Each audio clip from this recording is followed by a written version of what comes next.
live. We are live. We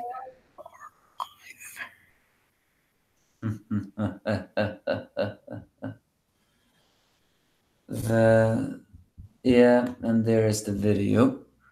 Let me share the link.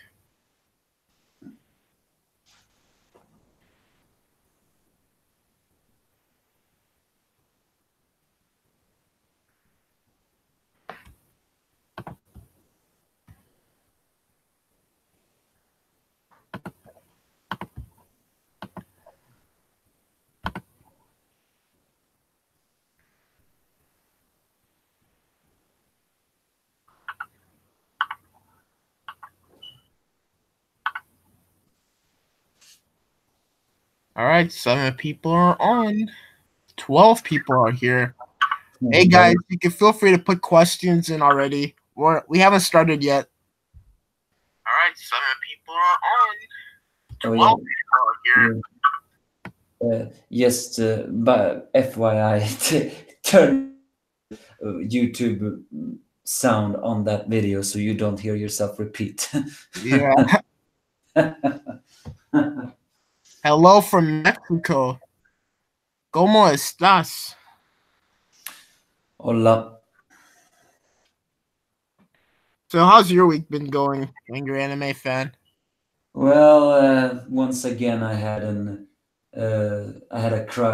a crisis of emotion again. It's I suffer from that at least every month. You know, those kind of moments in life when you just feel like everything you do is not enough, and you wonder what are you gonna do. You know what you want to do, but you can't do it because you're either too lazy or you're just not aware of what you are gonna do, and then you just become miserable and wonder, oh, why do I even think about that?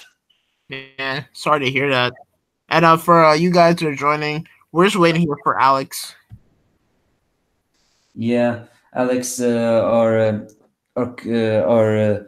well, third musketeer, I guess. It's or maybe the musketeer.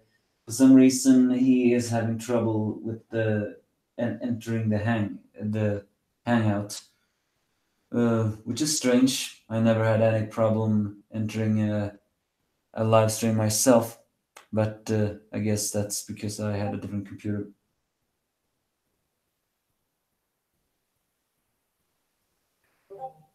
So how is so loud family? Or loud TV? How have your week been?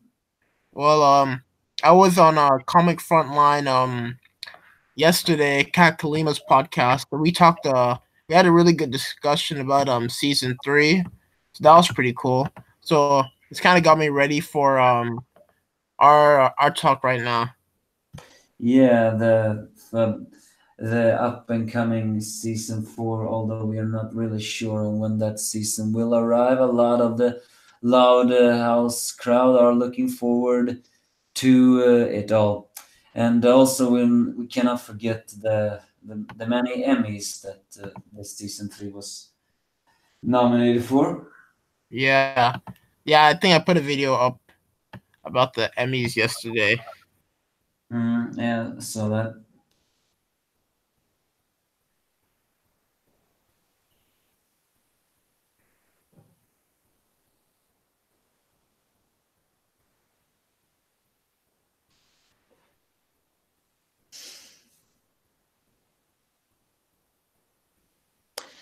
Uh, However, yeah, we didn't have to go live immediately. You know, Yeah, we could just because otherwise people are gonna wonder when this is gonna start. yeah, So, but that, he could join any second now. well, he hasn't answered the Twitter yet, and Yeah, uh, can't you call him and ask how it is going? yeah. Let me just.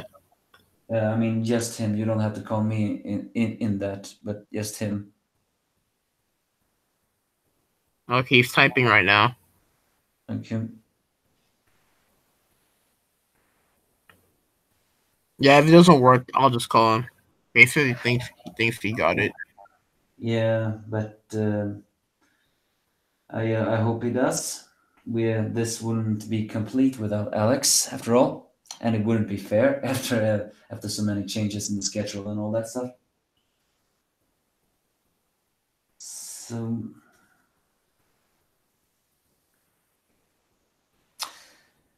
So loud chatters, if anyone is still on this one, do you have any question for us while we wait for the time? Yeah, If we're taking questions. You guys have any?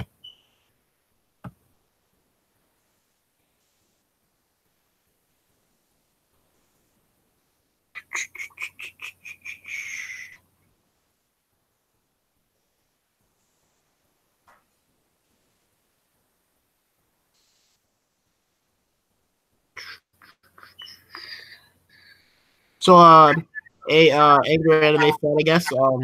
Why don't you tell people about your channel for now?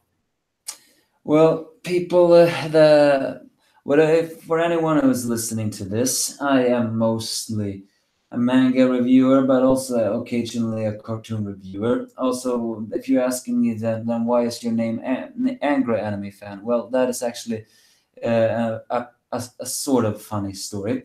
It basically goes like I watched a lot of anime when I was very younger. Well, I still do, but I watched more back then.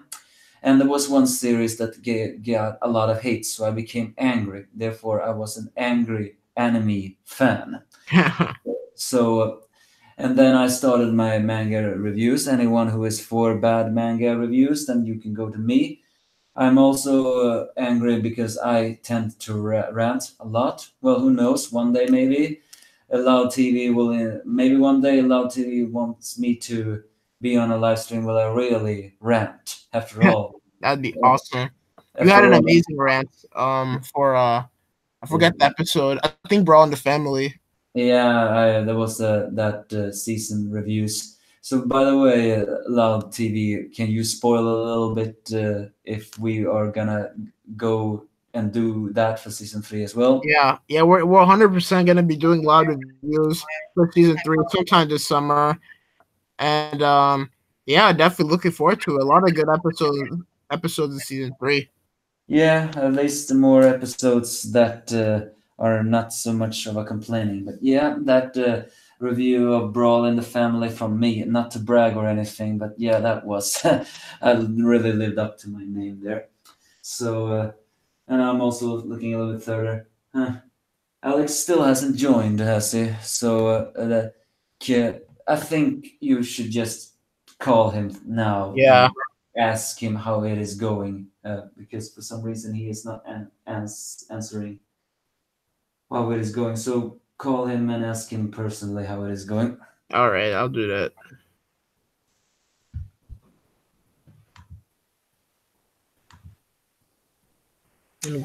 In, in the meantime, folks, I can keep on, yes, very quickly summarize that. Yes, so therefore, anyone who likes some manga reviews can go check out my channel, Angry Anime Fan, the Despair Reviewer. I call myself the Despair Reviewer because well, I've grown tired of real world, and it's just so much full of despair every day I go. Which is also why I review a lot of cartoons, or at least some cartoons. I feel cartoons are life, and if a lot of people watch them more, they will be a lot wiser. People may complain about the Loud House, and yes, it can be pretty toxic sometimes. Trust me, we know. Uh, however, uh, it's still worth noting that cartoons can be wise. So, especially if what you learn from it. Oh, as someone asked, actually a question here. What is your least favorite episode on the Loud House? Okay, Least. wait. We have angry. I mean, we have AP3 on the line. Hmm? AP3, you there? Yeah, I'm here. Sorry about all the technical complications. Well, that's too bad. But hey, If we'll solve that another time, I think. all right, we can get started. Let's get started in 3, 2, 1. What is up, loud crowd, and welcome to the first live stream episode of the Loud Crowd podcast. And we are on with two special guests. First, Mr. Angry Anime Fan. Hi there, everyone. I'm the Angry Anime Fan, the Despair Reviewer. We are also on with Mr. AP3 Jump. What's up, guys? I'm glad to be back. And guys, today we are reviewing the season 3 of The Lighthouse. We're gonna go through every single episode, not all of them today, of course. Today, I think we're going through the first 12. So before we begin, I want to ask you guys, starting with Angry Anime, what kind of like early thoughts or review thoughts do you have about season 3 overall? You mean the first episode or yes, On the whole season. Oh, the whole season. Well, it wasn't a disappointment. I can at least say that. It was less embarrassing episodes. Having said that, there are some episodes here that is actually so embarrassing that I'm even too embarrassed to talk about them. But I did like season 3 because it gave some character development to even some characters that really didn't have it. And I liked that a lot. It felt like even though there was the same story, it was still moving on to a change, if only a very slightly. What about you, AP3? What did I think of season 3? I think it's personally the best season yet. There was so much stuff that happened this season. A lot of character development for a lot of characters, not just the Loud family, but the other characters, other side characters got the spotlight as well. And I think this season was the most fun, the most diverse, and there was just a lot going on in the season that I just can't help but praise. There was only like one or two episodes that I didn't like. But Yeah. overall, I had a lot of fun with the season. All right, guys. Now we're gonna go into the review. The first episode is A Roadie To Nowhere. And for people in the chat section, feel free to post your thoughts, your ideas, how you feel about the episode. Post some questions. But A Roadie To Nowhere. I don't think it's officially the debut episode or the official season 3 opener, but like it premiered first all the way back in January 2018. Feels like a lifetime ago. On this episode, it was a really strong opening for the season because it kind of started a trend that would continue throughout the season of developing characters and having like characters play pretty interesting and more diverse roles. We got to see Luna try to confront the fact that maybe being a rock star isn't really realistic, and you got to see her go to different places to try to find like maybe a more like possible career. And the episode kind of just ended with her like realizing that being a rock star is her dream, like the song said. So it was a pretty nice and strong start to the season overall. What are your thoughts about it? Well, A Roadie To Nowhere. Well, I find it was a good start with some catchy music from fan favorite Luna, at least for a lot of people.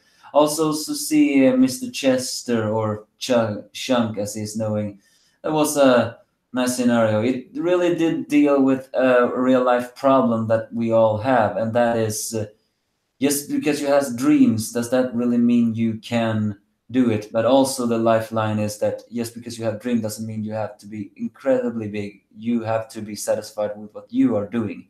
So there were some life lessons there. I liked about that episode. What about you, AP3? Yeah, this episode was a great opener to season 3. It stars one of my favorite Loud sisters, Luna Loud, and also puts Roadie Chunk in the spotlight. This is one of the only times he didn't even put in the spotlight. This episode did have a really good lesson, and it delved into that lesson in a really good way, I think. And the episode was just really fun to watch, and I've seen it multiple times at this point, and it never fails to impress. Mm-hmm. And something that's pretty cool that they did was give Chunk somewhat of a backstory, and I don't know why, but I thought that was pretty awesome because the thing about Chunk's character is that he kind of comes off as like one dimensional, really. I know I use that term a lot, so I'm not gonna say, but like he didn't have a lot of writing that had to do with him as well. So them giving him a backstory really gave his character more I don't want to say meaning, but more value overall. So that's something I definitely appreciated the writers did. I mean, they took their time to try to make Chunk like an actual character. So kudos to them for actually doing that. And so I don't know. I never really I like want to ask you guys this, but what are your thoughts about Chunk? Well, my thoughts about Chunk. Well, he's a pretty chill dude. I have no idea how old he really is, but he feels like that chill dude. I mean, granted, his voice is extremely stereotypical British, or is it Cockney? I'm not sure. I'm not from England myself. However, I do find him to be able to be very chill and the kind of musician that just wants to do what he wants to do. So that's nice. What about you, AP3? Yeah, I think. Sorry. Yeah, I think Chunk is a fun character. He has a very interesting design, and Chunk as a side character, it was always one of my favorite side characters actually, and to see him get an episode based around him, that was a nice treat, because the only other time he's been in the spotlight was actually in a Listen Out Loud podcast episode 2, I think. Mm-hmm. Yeah, I really like Chunk, and I can't wait to see more of him in the future. All right, so we have a comment in the comment section about Roadie To Nowhere. Forgot the name there for a second, and it comes from Angelica Castillo, and she says, yeah, they said, no question, although it was a good episode, but it does eventually get overshadowed by better episodes as we go further and further into season 3. And that's something I definitely agree with. In fact, that's a really good point, because at the moment, Roadie To Nowhere really seemed like a strong episode compared to the first 2 seasons of the show. But it was more of like a foreshadowing, their strong writing we're going to get for the rest of the season. So I'm not sure if you guys can see the comment, but what do you think about that idea that Roadie To Nowhere really it was strong when it was first aired, but really got overshadowed as the season went on. Well, for me personally, I feel like That statement. I mean, It was a very strong opener. I think it was one of the better openers for any season. Only matching with what the hotel episode Sweet and Sour for season 2. So yeah, definitely. yeah. What he said, it was at least a good opening, because that way people were looking forward to more for season 3. Definitely. All right. So the next episode. Oh yeah. We should probably give our ratings for this episode. I'm gonna give this episode a 7 out of 10. Again, solid start. Did a good job with Luna's character and setting the path to work for the rest of the season. So, Angry Anime, what's your rating? 7.5 out of 10. Nice Luna sound and some catchy tunes. Or what about you? I give it a solid 8. It was a strong opener, but there were definitely better episodes throughout the season. Not that this episode was bad; it was very good. But all right, for people in the chat, make sure to post your rating for the episode. And guys, well, we're gonna move on to the next episode. Next on the docket, we have a Bridge Too Far. So this episode, it was the first episode that really progressed in Senior for being that dishwasher he was during the middle of season 2 into being like an actual like chef with like ideas and prospects.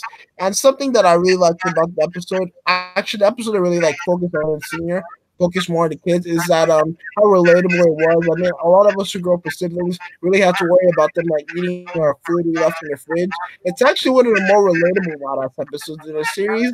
It really has a lot of relatable episodes. So amazing job again by the staff. And another thing that was pretty cool about the episode is there's this funny scene where Luann like just like breaks her leg because Lincoln drops a watermelon on her leg, and like nobody thinks that like that maybe had gone too far. So I don't know. That was pretty hilarious to me. So what are your thoughts about a Bridge Too Far Angry Anime fan? I liked it. I mean, there was one a little bit unrealistic part of it, but hey, it's a cartoon. We're not meant to have reality. So other than that, I really liked it. And I really like this minor guest character, Timothy McCall, especially of the fact that you find out who voiced him. He was voiced by Bill Mummy, who is the biological father of Lillian Mummy, who we know as voice of Lenny. So found that to be very nice, and it really did create that heartwarming scenario that Lynn Senior's food is heavens to the Loud Kids. Although again, my only problem is it that they struggled with money before, and now they had so much food. Well, hey, it's a cartoon. It is what it is. All right, AP3. Yeah, this episode was very fun. I liked that. It sort of harkened back to that sort of one of those classic Loud House tropes where the Loud siblings are all sort of competing for any given thing. And in this case, it's Space Fortification, but it all turned out to be a misunderstanding because it was actually when Senior putting food in all of the wrong designated spots. So yeah, it turned out there was a lot of crazy antics in this episode. The things that the kids tried to do to get back at each other, like the wind's broken leg, like you said, and a couple of the characters getting like splat bombed with blue paint or something, and I think it's blueberry or something. I can't remember, but it was fun. Yeah, well, it was electrician. It was a bowling ball. It was electrical from the car, and finally a snapping turtle. Oh, and by the way, people, don't do that at home. Not only because a turtle is cold-blooded, but also a snapping turtle can bite off your hand. Yeah. Poor Lana got electrocuted. Yeah. But yeah. It was not a fun experience for anybody. And yeah, so something that was pretty cool about the episode again is it laid a groundwork for season 3. I mean, for the rest of season 3, in which Lynn Senior finally cultivated his goal of becoming a chef, a top chef by the end of the season. So that was a pretty cool thing that this episode did. You know, it's like building blocks. A lot of these early episodes, like we said, are really building blocks for later down the season. So it's nice to see the Lada has a complete plan overall. Yeah, I agree. Yeah, and we have a comment from Castillo. They want to know anyone else get season 2 vibe from A Fridge Too Far, and I can kind of see that on the episode. If you look at it in a vacuum, it definitely has a season 2 vibe to it because the episodes before season 3 really kind of stood by themselves, but these episodes now really are building blocks for bigger ideas. So I can definitely agree. So what do you guys think? You think A Fridge Too Far had a season 2 kind of vibe? well, it did have that vibe about the loud. Although in that episode of the season 2, they didn't want to eat the same things. So, but it did have that vibe of Lynn Senior improvising a lot of things together, which created leftovers. But I felt like it was a better episode than the season 2 one. What about you, AP3? Yeah, I agree. Like I said, it harkens back to that sort of old trope of a lot of kids competing for something, and it definitely has a season 2 and a little bit of a season 1 vibe to it. So, yeah, I agree with that comment. All right, then.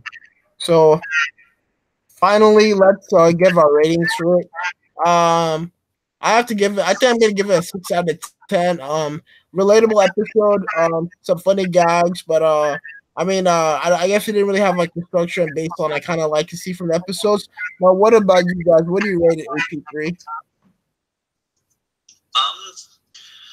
I rate this say a 7.5 out of 10. It was a good episode.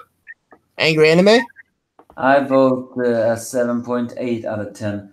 I find that the Fandom dynamics as well as the minor guest role to be making the episode very enjoyable. And Lynn Senior was fun. All right. So next we have Selfie Improvement. And I think when the episode actually came out, I had Angry Anime come on the channel and do a preview with you. Do you remember that? Yeah, I think I have a vague memory about that. So basically the episode rundown is Lori, it's I guess it's kind of like a stereotypical thing for a teenage girl. She's obsessed with social media, getting the most likes on her selfies and her pictures. And basically she goes overboard. She starts taking pictures all over the house. And pretty much her sisters and Lincoln start interfering with that, and like pretty sure Lincoln makes her like go like half bald. This is a pretty funny scene. And then I guess something I know you wanted Angry Anime fan that they did was they gave Kel Pingree a bigger role in the series overall, and her and Lori made up in the end of the episode. So that was a pretty awesome thing they did, and I thought it was pretty cool. Also, a pretty cool fun fact that this episode was I think directed by Amanda Reinda, the first female director on the show. So good notes all around, girl power, and Angry Anime, what are your thoughts about the episode? Well, it did really show Laura's a little bit more desperate side. But granted, that's always been part of her character, so why change it now? And also, it's a little bit the fact that I didn't count, but a reviewer of that episode has to count exactly how many times Laura said literally, because that I think this is one of the episodes where she said that the most times. Granted, it was more fun than embarrassing, although the very things she did just to have those signs are a little bit moments there. But in the end, it did also have a life lessons. There are some obsessions you just have to let go because there will always be someone who will suffer instead. So in the end, it was a fun and slightly uh, lesson episode. It was a bit too bad though that Carol Pingree didn't have as large a role as I thought, but at least she talked, so that's fine with me. Yeah. What about you, AP3? I thought this was a very good Lori episode, and it was a great return for Carol Pingree too. For one, they changed her color scheme to differentiate her from Lori. She's gone from wearing sky blue to purple, and when it was revealed that Carol wasn't trying to compete with Lori, she always thought that Lori was she sort of idolized Lori a little bit, and they come to an understanding, and they wind up becoming friends. And then by the end, they're trying to compete with these two other people who I can't even remember these girls' names, but they're trying to compete with them at the very end of the episode, and that's how it ends. And it's that Lori was trying to get into. Well, she was taking all these different kinds of pictures, and poor thing, she kept getting either like falling down the pit or getting hit by something, or I think she literally threw her diaper at her. Yeah. At one point. yeah. Overall, it's just a very fun and very good episode, and gave us insight on the whole sort of rivalry between Lori and Carol, or lack thereof, as it turned out. Yeah, it's Bianca and Su Young. I think those were the girls' names. Oh, really? Oh, yeah, it was. Yeah, I mean, I don't recall their full names, but that's not important, is it? Now, okay. Let's talk about Carol Pingree now. Carol had it was pretty cool for them to bring her back all the way from season one, and something that was pretty cool, like you guys said earlier, is that she actually like admired Lori, and that's something that's pretty crazy. It's kind of cool because it's kind of nice to see the person that you think that has like a better, I don't want to say right, but better experience than you actually admires you. I mean, it does a lot for your confidence, and that was a pretty fun touch that they put in the end of the episode. Pretty good life lesson, not to really like view yourself from another point of view. And another thing that I was pretty actually no, let's talk more about it, Carol. Angry Anime fan. You already kind of said your thoughts about her. So, what do you hope to see from Carol in season 4?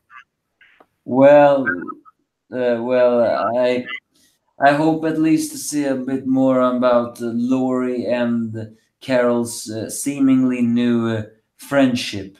Because, I mean, granted, we may have seen that Carol secretly idolized Laurie and so on, but we still don't really know Carol's personality fully, so to speak. The way she spoke about having so many siblings that all looked up to her made me think that does she also have a large family, only they don't look up to her or something like that. So I just hope if we see her season 4, at least branch out her character a little bit. AP3. I would definitely like to see her come back. She has a lot of potential as a character, and would like to see her and Rory's friendship. But I would like to see more of that in episodes now that they've established one. For sure. And I guess it's time. Let's give our rating for the episode. I give it a solid 7 out of 10. Pretty fun experience for Lori, and the selfie game was pretty awesome. What about you, Angel Anime? I give it an 8 out of 10. A fun Laurie-centered episode. She wasn't too insufferable here. She was just very dorky, and I cannot deny when she got hurt. Yeah, that was some black comedy that I laughed about. I give EP3? it a solid 7 as well. Okay. Very fun. I can definitely feel that. So, going to the comment section, K Narrow 022 said Selfie Improvement was a fun Lori episode. And Castillo said, I hope this isn't the last we see of Carol. Don't we all? And Castillo wanted to know, guys, what was your favorite Lori selfie fail from the episode? Well, for me, it had to be the truck. It's actually literally perfect, and I didn't hurt myself. Ow! Perfect. What about you, AP3?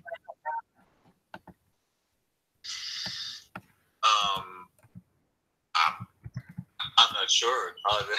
It's hard to pick. I guess I think where the Tom and Jerry gag where she steps on something and it just smacks her in the face. Yeah. I can definitely see that. All right. Next episode we have No Place Like Homeschool. Very, very interesting episode. Love the idea.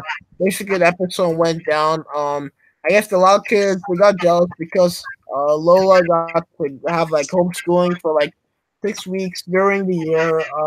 For whatever reason, actually it was because of her pageant season. So Lola's a pretty high end, highly talented pageant queen, a pageant princess. So she gets a few weeks off to homeschool so she can focus on the pageant season.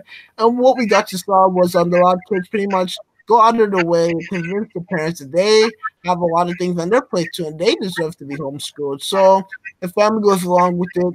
They get homeschooled, and what we find out is that was a disaster because they don't take it serious at all. Even after Lola warned them, and then all of a sudden they found out they have a test like on that Friday, and it's Thursday night, so they have to scramble. And one of the most unfortunate things of the episode is that Lola loses sleep trying to get them ready for the exam, and everybody except for Lola entered passing the exam, and Lola failed, and that breaks the one condition in which he has to go back to real school because he failed the quiz or exam, whatever it was. And the nice ending of the episode, they really make up for me, but is that all the kids decide to go back to school with her as a show of solidarity. So, what are your thoughts about the episode, Angry Anime Fan? Well, actually, while it may have some heartwarmingness, wasn't exactly my favorite episode. I mean, it did show that Lola can be very serious when she wants to be in studying, yes, because of her hobby. But then again, she's a character with a very difficult personality to pick up. Although what I really did find very funny was, of course, the bunker scene, especially Lisa saying, don't touch that. That is to scare off nuclear zombies and or Mr. Grouth. So I have to admit I found that joke to be funny. Other than that, though, it didn't 100% click with me. It wasn't a bad episode, but it wasn't just my type of episode. AP3. Yeah, I really liked this episode. It personally gave me a lot of insight on how homeschooling works, because I did not really know a single thing about what it's like to be homeschooled, and now I know. But yeah, seeing that sort of this is, like I said in my original view last year, this was a very interesting kind of plot for the show to have, and it was a good episode.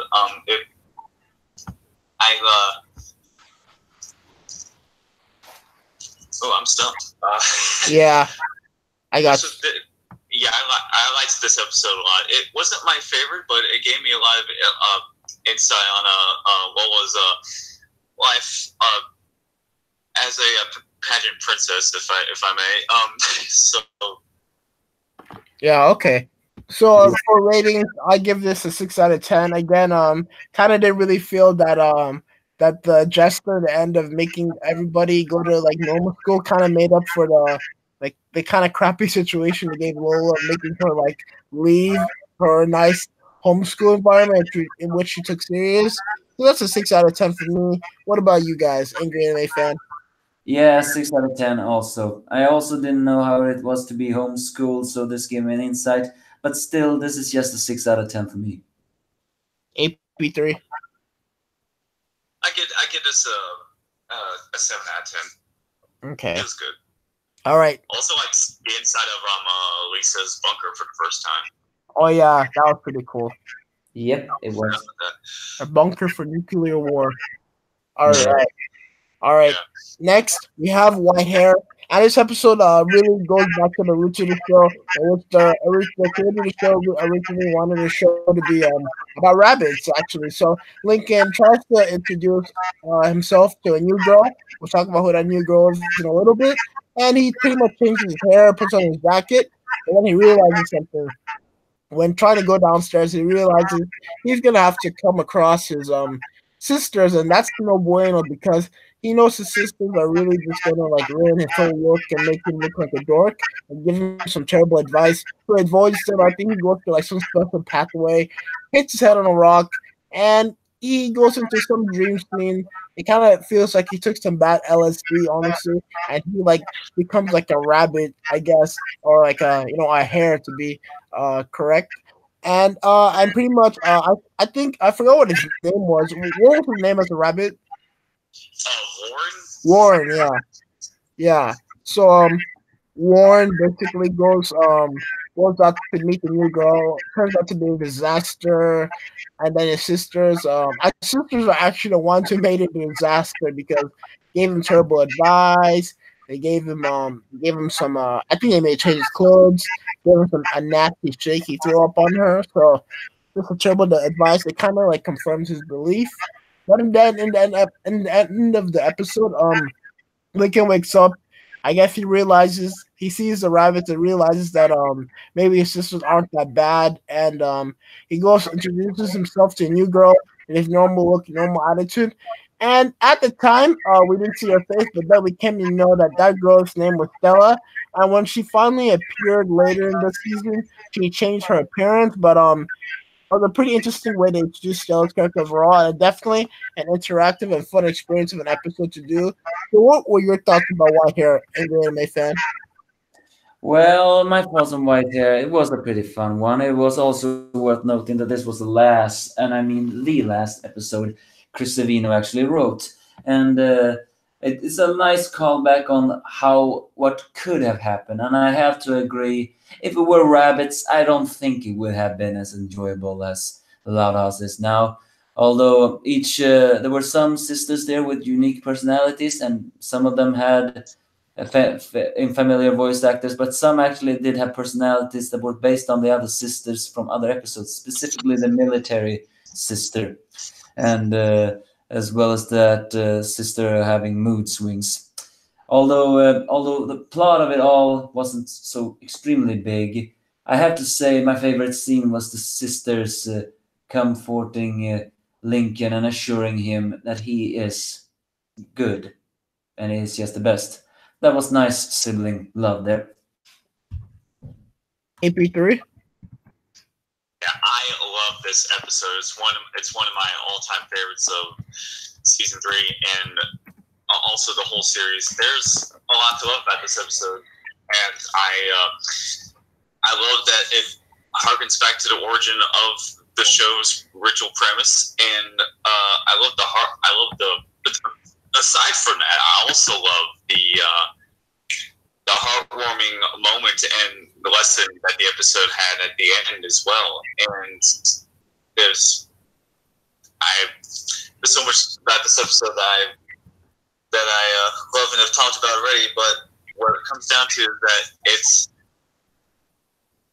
that I love seeing episodes that reference their original premise. Like I think Adventure Time even did that when one episode had it in it. There was one episode where they were in their original art style before the series actually premiered, and yeah, I love seeing episodes like this. And there's just a lot to gush about this episode, and it's definitely one of my favorites of all time.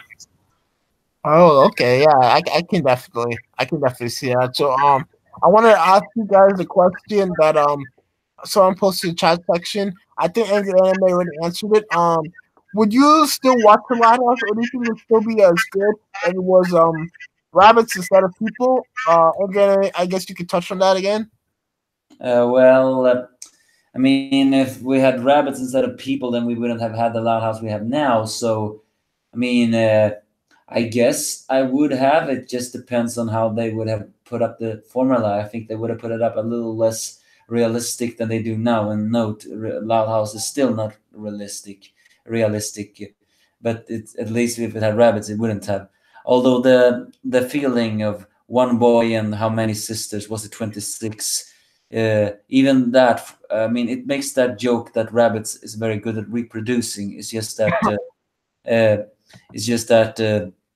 that all of them except one is a boy. I mean, everyone is sisters except one. I wonder, will that really have worked? All right. Yeah. Oh, I'm sorry. Oh no, you can go. Okay. Yeah. I don't think it would have mattered if they were rabbits or humans. What would have mattered is the sheer size of the cast. Like 26 people. That's just too much for even for an ensemble cast. There's a lot of great TV shows such as Modern Family and The Walking Dead that handle ensemble casts really well. And the Lighthouse is as it is with 13 family members. That almost pushes that limit for a children's show. But for a children's show, if it were to originally have like 26 characters, that would not have worked in the long term. Definitely would not have worked. Yeah. Okay, and now we'll talk about Stella when her episode actually comes up. But you guys have anything else you want to say about the episode? White Hare? No, not for me. I guess it's just cool that they brought back that original idea for the season or the series overall. And my ratings is 7 out of 10. Solid episode. I guess it showed that you need to appreciate your sisters. So what are your ratings, Angry Anime Fan? 8.5 out of 10. I liked the concept and I liked the heartwarmingness. And I liked to see an insight of what could have been. AP3? I give it a 9.5 out of 10. Nice. Oh, good rating. Is that your highest rated episode so far? I think so, yeah. Okay. But it's not your favorite of season 3. Yeah. Okay. And guys, now we're gonna take a little bit of a break. Actually, no, we can keep going. So we can wrap this up.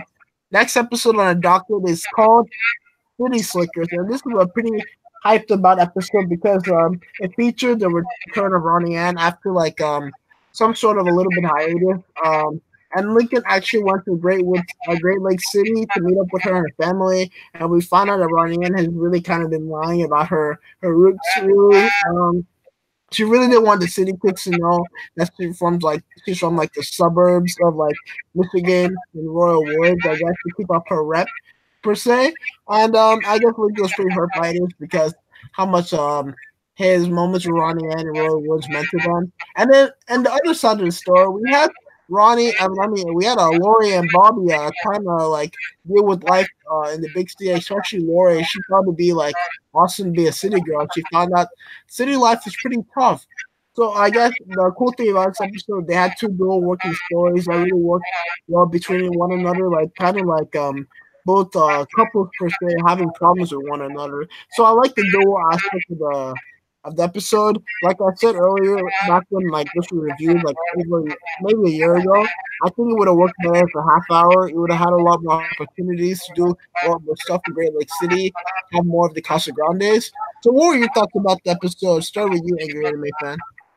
City Slickers, huh? Well, nice to see the return of Ronnie Ann, and also once again to show that despite also have been a bully once and also being a bit of a tomboy, the proud Ronnie Ann does have some insecurity, which matches her age. Also, it has a nice callback on Lori, and it did create that very popular theory is a Loud House season gonna end with Lori leaving the family to go to college and stuff like that? Because that's a very popular theory right now.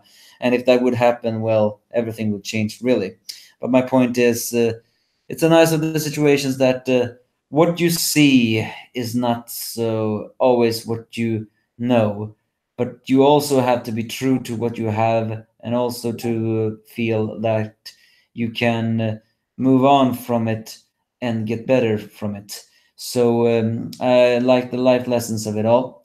Also, there's some dark humor in this episode, not from Ronnie Ann's situations, but more of the fact that Lincoln appears to miss Ronnie Ann because he misses her bullying. And if you ask me, that's a slight masochistic Yeah. feeling. I know that's pretty dangerous for me to say that, but hey, it's black comedy, so I'm saying that. That's my thought about it. What about you, AP3? Yeah, this episode had a lot going on. There was basically like two plots within this episode. Now, having an A and a B plot in an 11-minute segment, that's a little risky, but they managed to make it work for the most part.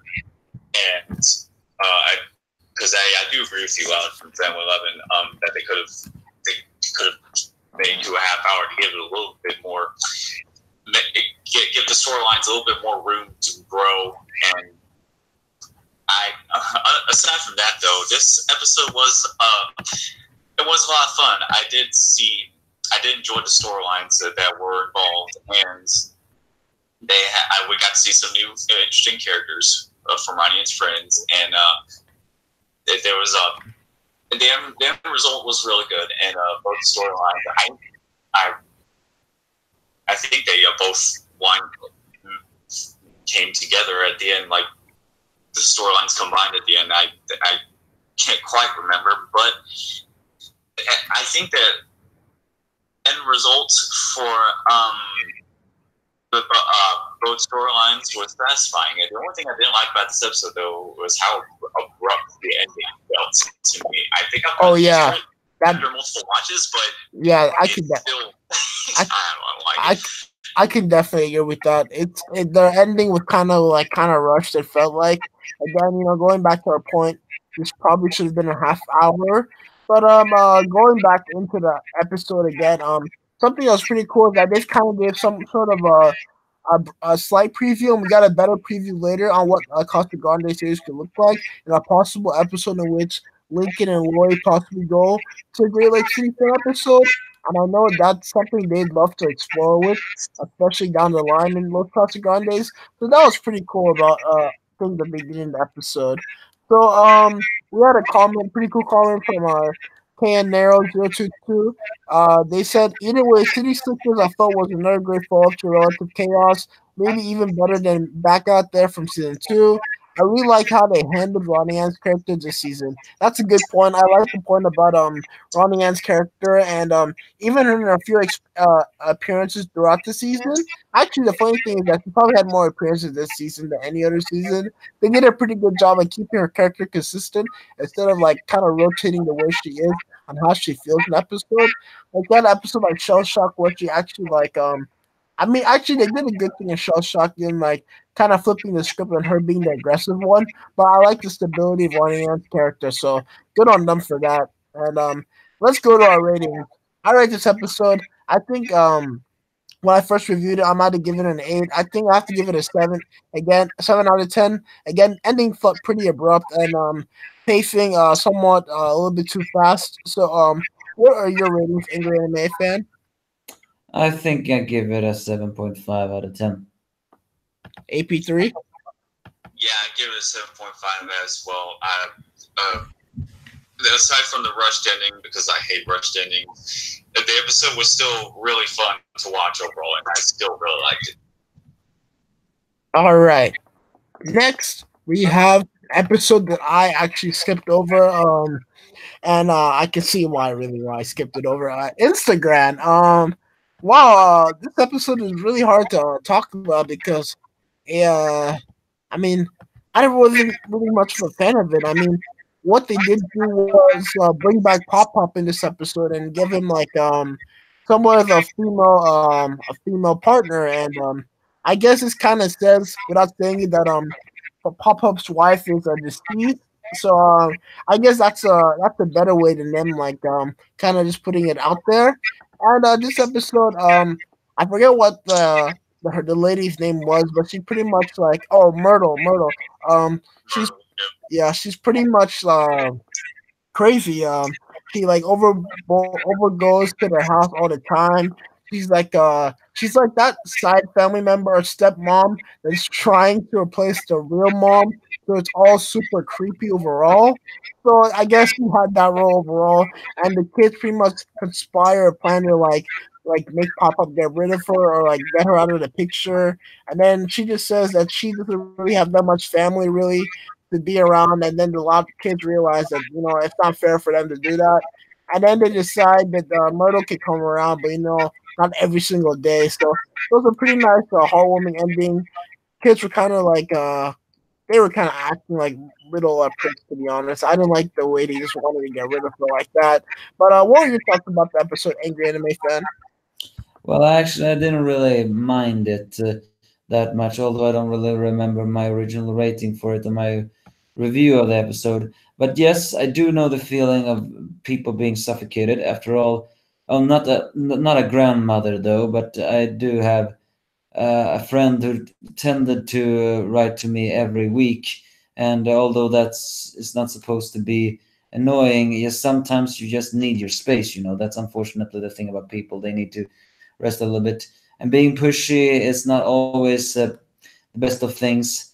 Although the kids didn't really think about their grandfather's thoughts in this, which is the one thing I can criticize about them. I mean, it would have been better if they just had talked to their grandpa about that, and he would have talked to them about her. So, in a way, this episode is a little bit more childish than it has to.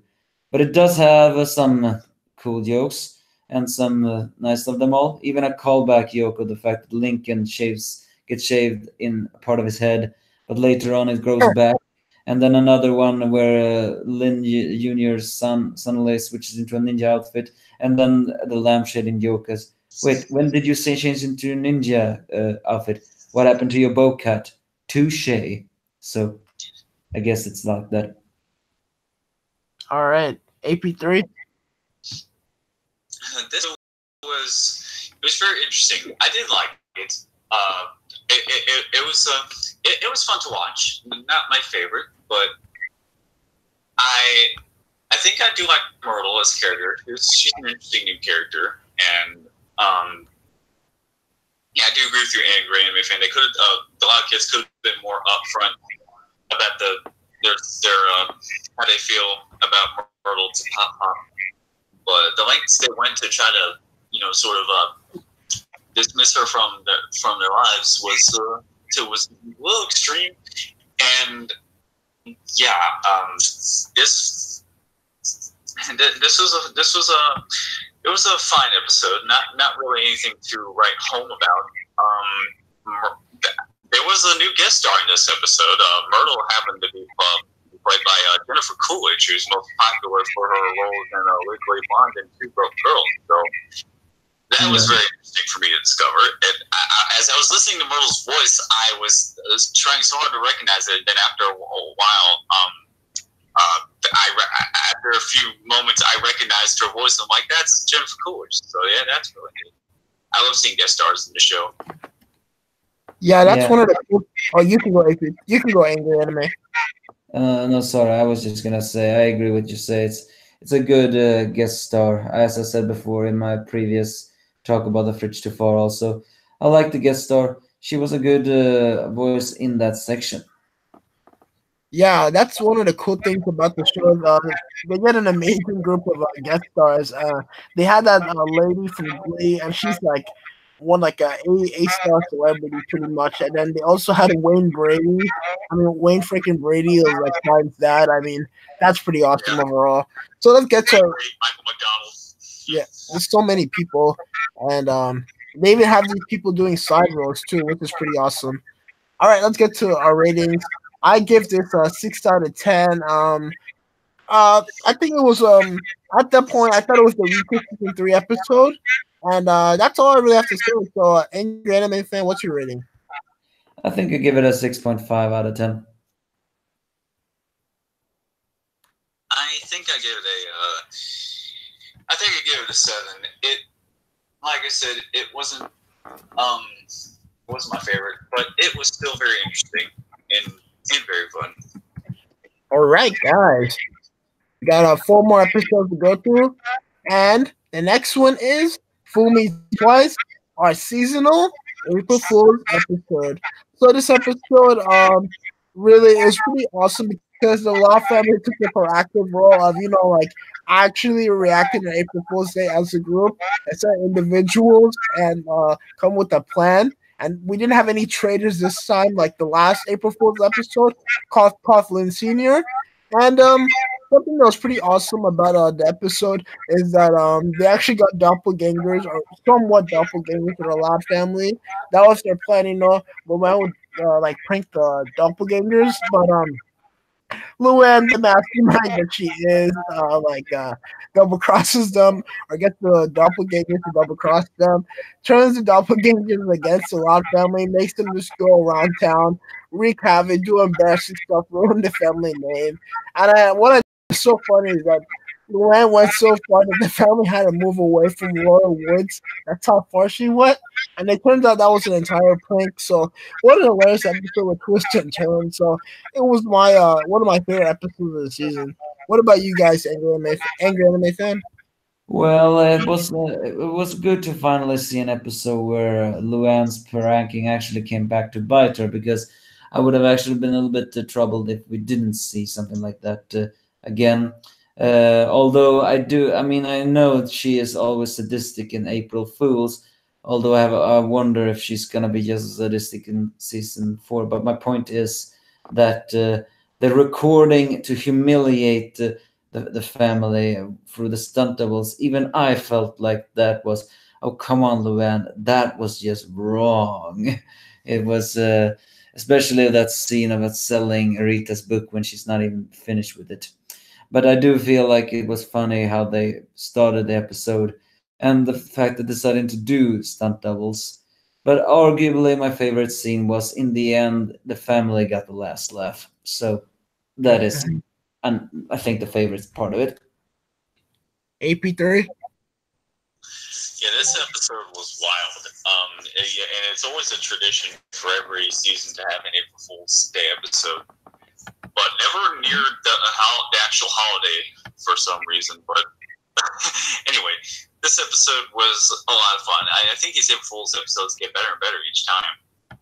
And yeah, the plot twist was I didn't expect that for the doppelgangers to turn on the Lab family, and yeah, it this episode was a lot of fun. Yeah. And from start to finish, and I think it's my favorite April Fool's Day episode out of everyone that's been made so far, and I just really love it. Yeah, I'm torn between a Fool's Paradise and this one.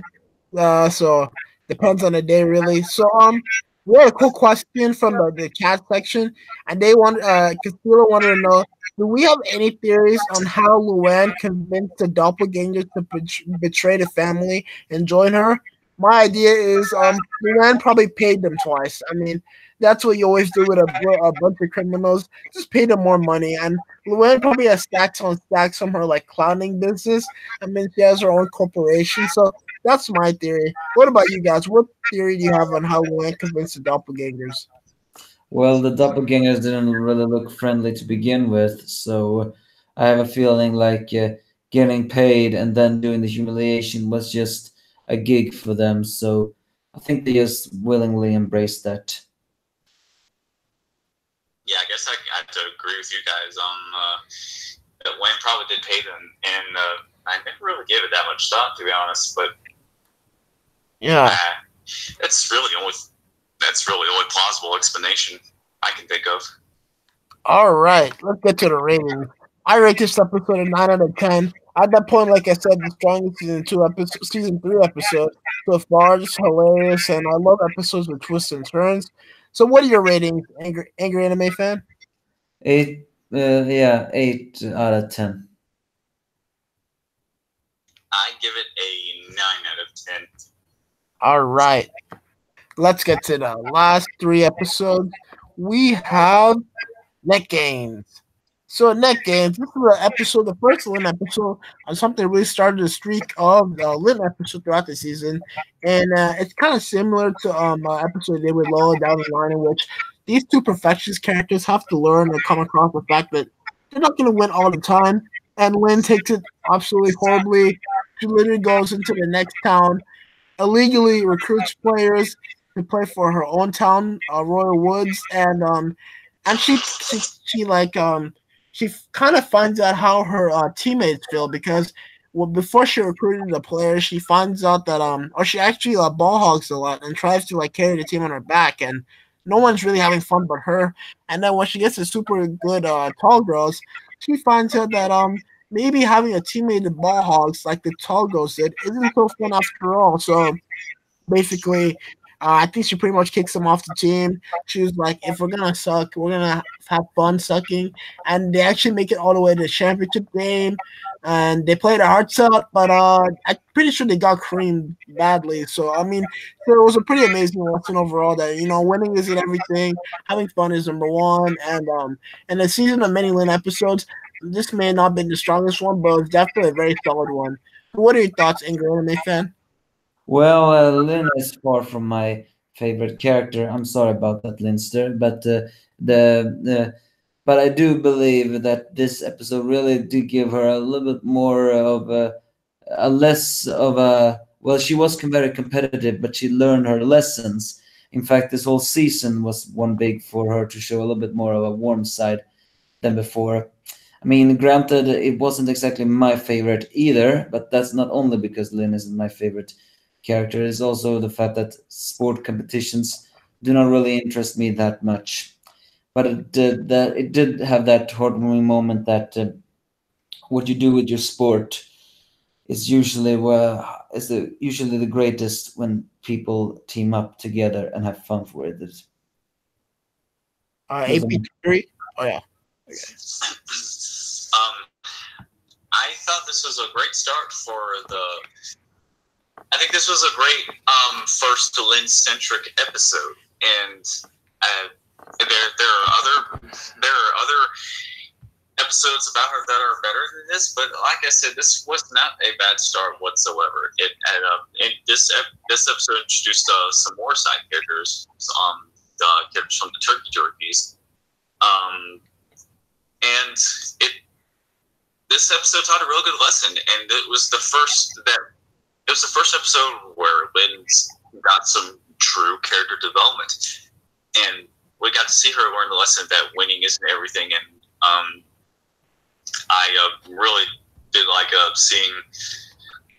I did like seeing Lynn finally realize that, and the end result was really good. I don't remember if they won or not. I can't remember if they did. They might have. No, they lost. They lost for sure. No, they didn't. They didn't win. They didn't win. But either way, this episode was a fun watch, and I really enjoyed it. Mm-hmm. And actually, I have to point out one thing. It's a very minor thing, but also as a guy who is named Angry Anime Fan, one of the guest stars on this episode is actually a famous voice actress for an anime character, Maddie Flagenstein, or no, I don't really know how to say her name, but she is famous in the American dub for voicing an anime character called Naruto. So she was actually in this episode voicing the girl with the braces, I think. Oh, okay. Talking about Cree Summer? No, we're not Cree Summer.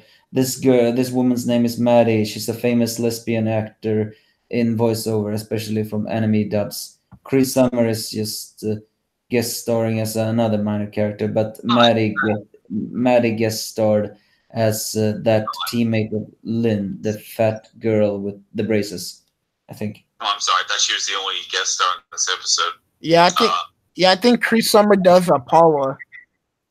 Yeah. Yeah, Okay. and one of the other girls from the other city that Lynn tried to recruit. But yeah, I like this was her first episode in the series actually, and it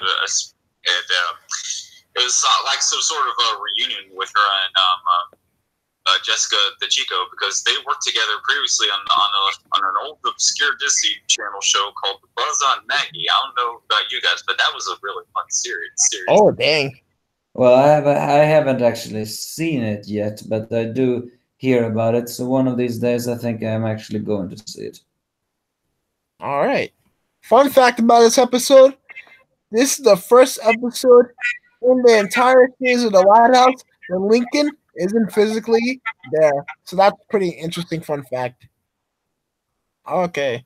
So, yeah. Yeah. All right. Let's get to our rating. This was the first exclusion. Yeah. All right, let's get to ratings. I give this. I'm stuck between 6 and 7, so let's cut it down the middle. I'm gonna give this 6.5 out of 10. Definitely an episode that had good morals. I hate to use the word predictable because she lost in the end, and in fact they lost 50-12, so it wasn't really close. But so I like the moral overall and the message they're sending. So what are your ratings, Angry Anime Fan? Also a 6 out of 10.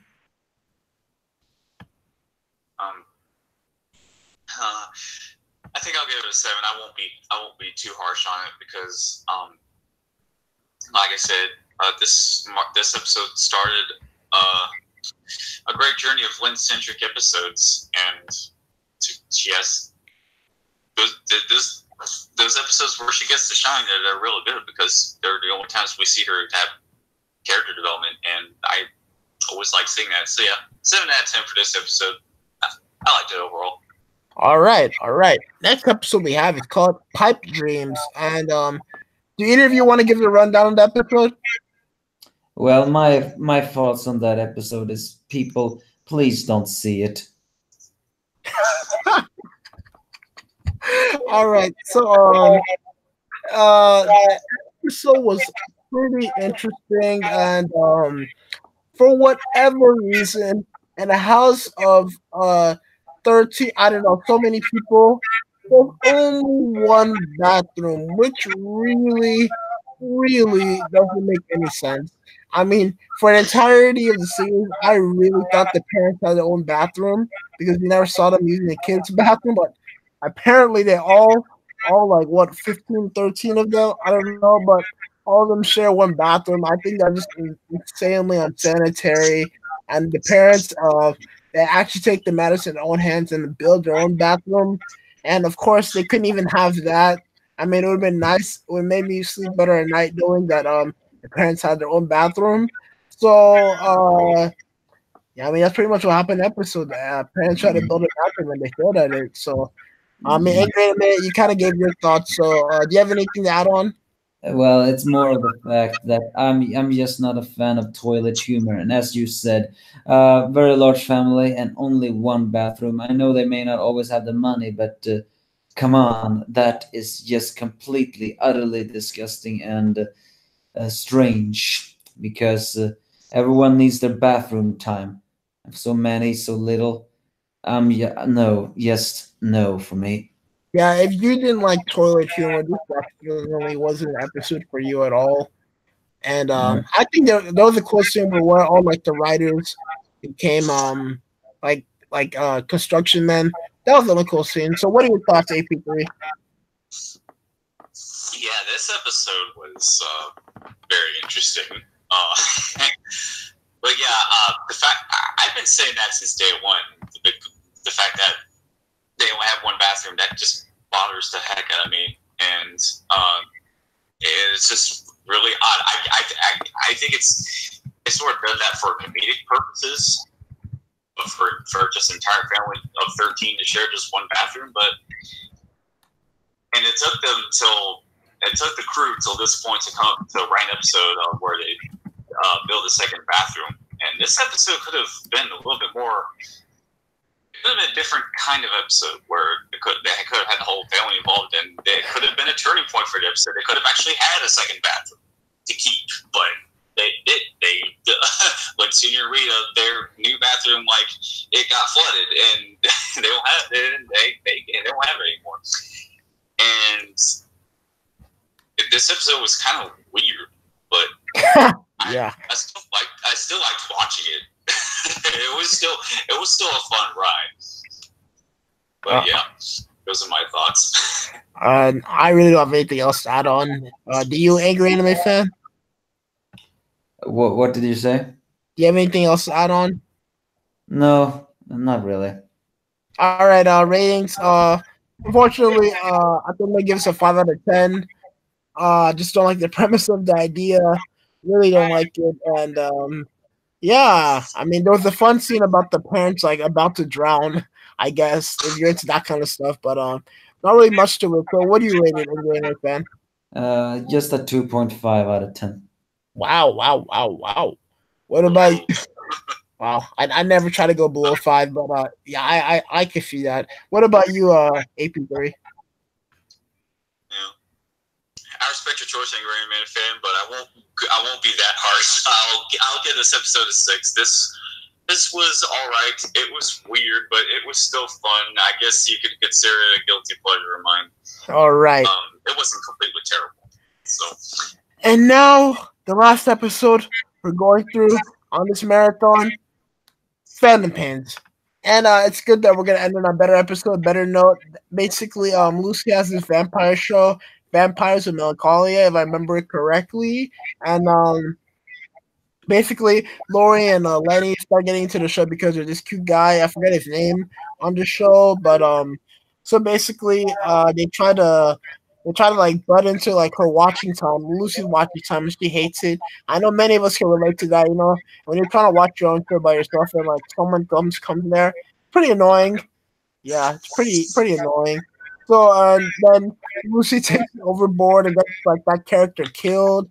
Character was actually voiced by Jason Norman, if I remember correctly. And yeah, I mean, she kind of took it too far. I guess the character killed. Lori and Lenny get sad.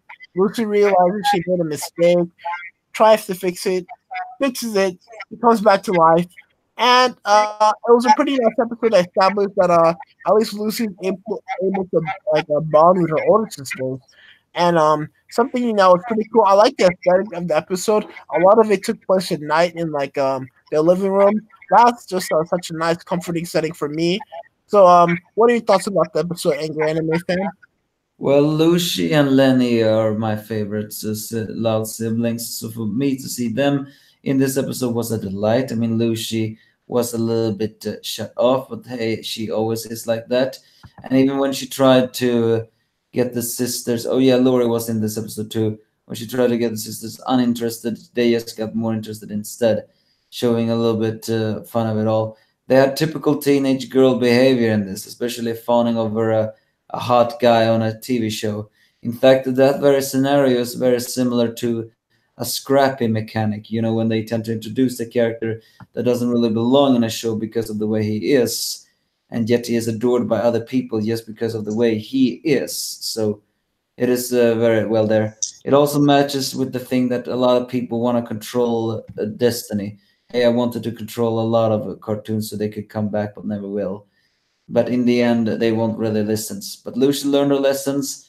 Although there is something about this episode that feels very familiar. I don't recall it exactly, but I have a feeling that wasn't there an episode who had a similar premise to this?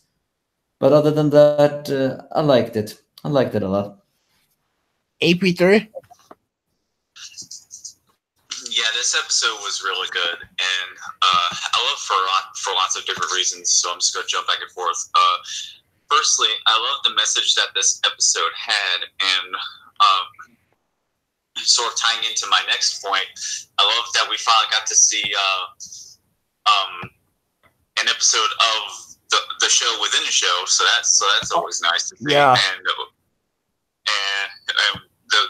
those 2 points get intertwined with why I love this episode so much. And also on a technical standpoint, I think this is the first episode to have really good lighting. Oh yeah, I noticed that. I really like the aesthetic and like the not like the brightness, but like the tone of the characters, when especially with the TV screen popping off their face. I thought that was really nice.